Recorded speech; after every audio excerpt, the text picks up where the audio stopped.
Right, George Rose, mate. Fight week's finally here. Tszyu, Brian Mendoza, mate. How are you feeling about this fight?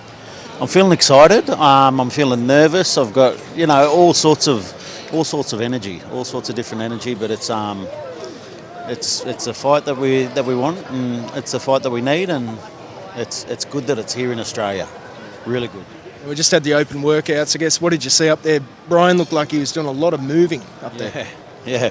I think it looked like he is going to do a lot of moving on the day, on fight day, and he looked fast. His feet looked fast, but we know what Tim's like. Tim's a really good pressure fighter, so if he starts running, Tim will happily chase him. We know that he's got the motor to be able to do it, so it'll be interesting to see what ends up happening. Do you think this is Tim's most important fight of his career? He looks relaxed, but it could be the most important fight of his career. I think every next fight for Tszyu now is the most important fight of his career. Like, he's at that level now. Like, he's fighting the guy who was the WBC interim champion not long ago, and he is the next best guy in the division. He is the next big name in the division. So it's a massive fight for him. But not only that, like a win here opens all sorts of doors.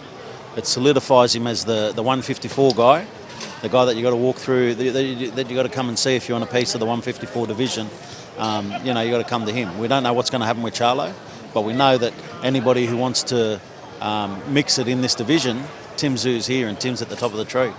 What do you make of the IBF's mandate there with Murtazaliev? Yeah, look, it was interesting and well deserved. I mean, these guys are ripping in, doing their training, having their fights, preparing, wanting these fights, wanting these title fights, wanting these opportunities, and you deserve it. Like, I'm glad that they did enforce a mandatory, and he deserves his shot just as much as Tim deserved his shot.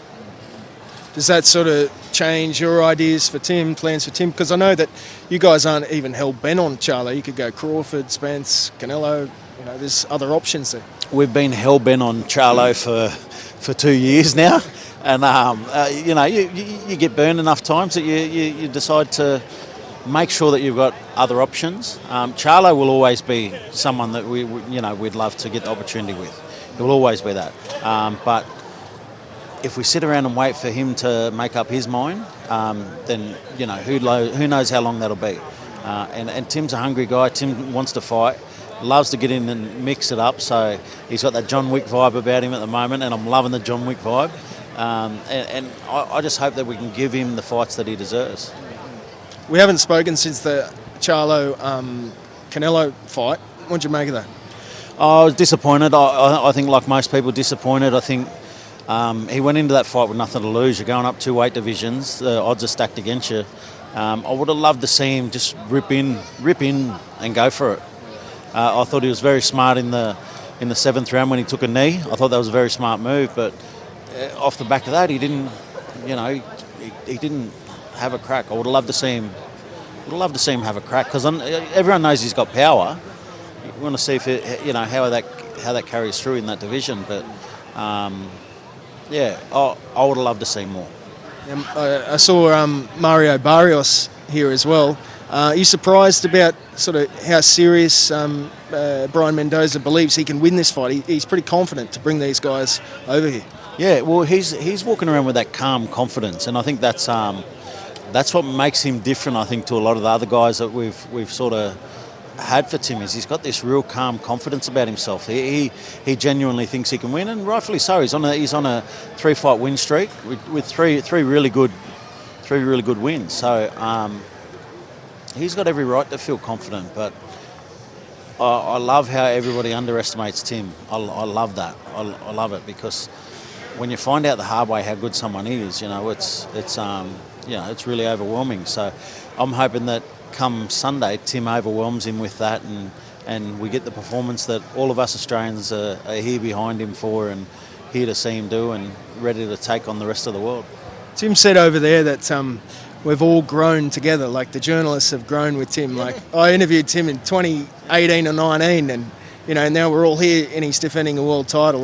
Do you feel like you've grown with Tim as a promoter? 100%. I mean, when Tim first signed with us, like we were raw. We were very raw, and now we're doing shit like this. Like Tim's a WBO world champion. We're putting on fights that are beamed into prime time in the USA, and we've got great international opponents and putting on great fights, sell out arenas. It's something that we're really proud of, that of our growth to where we're at, and we plan to keep on growing. And you're right, the journalists have grown with it too, and everybody's on for this journey. And so the special thing about Tszyu is that Tszyu's not only grown himself as a fighter, he's grown the Australian boxing industry as well along the journey. And No Limit's grown, Tszyu's grown, and everybody else who's a part of this industry continues to grow and continues to get bigger and better opportunities too. And you'll be stoked when you're travelling to Vegas with us all next year. So, yeah. And I think Tim got me my bag and my shoes. Hey, we're all grateful. We're all grateful. So press conference tomorrow. What are you sort of expecting tomorrow? There's a few guys there with plenty to say. I think a lot of the undercard guys have got really good energy. This is what I love, right? Is you get an opportunity, you got to make the most of it.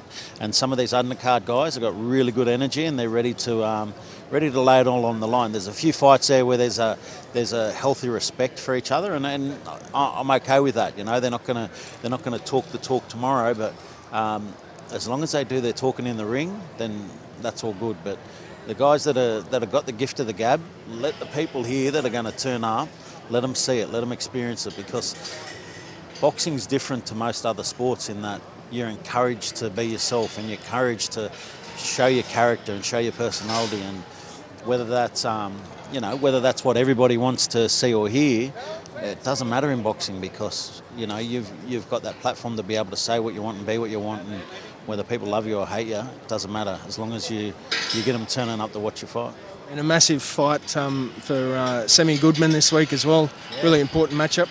Yeah, huge opportunity for him, and I'm loving the attitude that he's taken. He's very much following that same Tszyu mentality of staying busy, taking hard fights, preparing himself for when the big opportunities come, that he's ready, that he's been in the ring with world-class guys who have fought, world champions, fought at that higher level, and he's going to be active. The Batman and Robin show will keep on rolling, and SAMY Goodman's just going to keep getting better. And a bit of beef there with Jeff Fennick this week. What'd you make of that? I love it. Like I said, I love the characters in boxing, and we've got so many in Australian boxing that we probably don't get to showcase all the time. And I quite like Ben Sava, what he does on Instagram. I follow his shit. He talks a lot of interesting stuff. He's got very strong opinions on boxing and on Australian boxing, and so does Jeff. And Jeff's one of our greatest ever, if not the greatest ever that we've had. So it's, he carries a lot of weight too. So the fact that they've got a bit to say to each other, it's good. Not everyone has to get along. As long as they entertain us along the way and no one gets hurt. It's all fun and games. And the next show, Nikita Tszyu, Dylan Biggs. Thoughts on that whole event? Yeah, it's going to be great. I think what Nikita's doing with his growth is massive. He's the show that he put on his last fight, fantastic. And Dylan Biggs, he's a big guy. He's a very big super welterweight, very strong, very powerful, and even though he was in a lot better nick than Ryan Mitchum in the last fight, showed the power that he's got. He's got that knockout power, and Nikita's someone who likes to mix it and doesn't mind getting hit, wants to get hit, and wants to get in and mix it up and hit and be hit and throw it back, and it's going to make for who knows what sort of fight. I think it's going to be highly entertaining. We'll see you there. Thanks so much, George. Absolutely. See you there. Thank you.